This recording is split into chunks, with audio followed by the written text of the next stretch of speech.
Oui, alors, la peur est le contraire de l'amour. Ça, c'est quelque chose que j'ai dit plusieurs fois. C'est un enseignement dans le désert de Pierre Moulard. Et, et ouais, ok, Laurent, j'ai compris. La peur, c'est le contraire de l'amour. Ça va, c'est intégré. Je vais revenir un petit peu quand même là-dessus parce que est-ce si sûr que c'est intégré? En fait, la peur, bon, j'apprends ça à personne, mais la peur, il y a une peur qui est saine, c'est la peur qui: «Ah, le bus me fonce dessus!»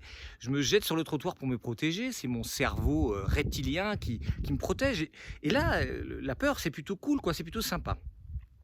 Il y a une autre forme de peur qu'on appellerait plutôt l'anxiété.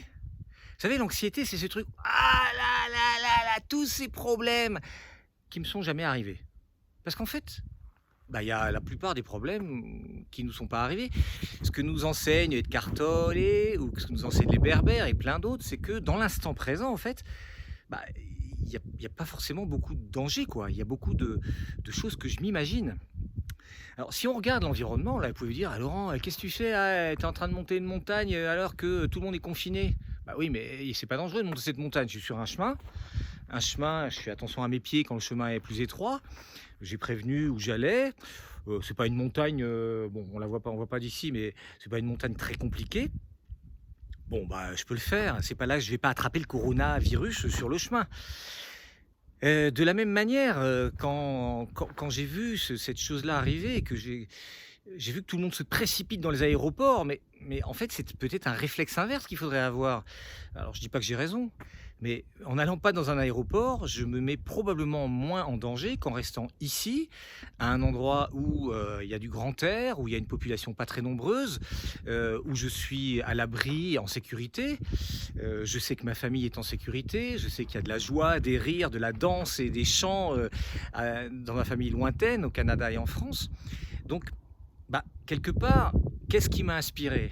Est-ce que l'anxiété ne m'aurait pas inspiré de me jeter dans le premier taxi ou le premier bus pour rejoindre Marrakech ou Casablanca et puis me bagarrer dans les aéroports avec la transpiration et l'inquiétude de tout le monde pour essayer de retourner dans une hypothétique destination? L'amour est l'inverse de la peur, ou plutôt est l'inverse de l'anxiété.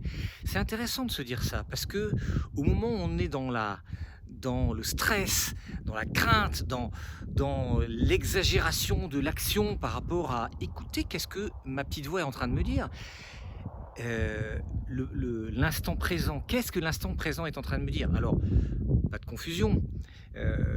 Si je dois faire un plan sur l'avenir, je suis dans l'instant présent en train de faire mon plan. Et je suis concrètement en train d'écrire toute la stratégie du plan d'avenir. Mais je suis dedans, je suis dans l'instant présent.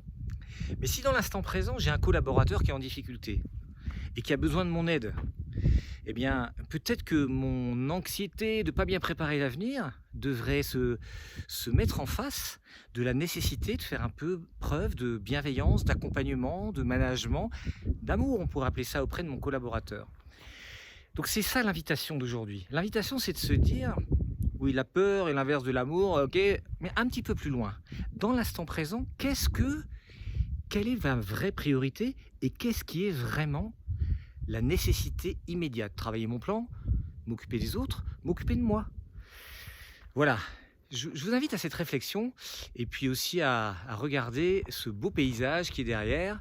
Là, je suis en train de monter et là, il y a alors il va être un petit peu ébloui, mais voilà, il y a l'oasis de Zagora qui est là, sous mes pieds.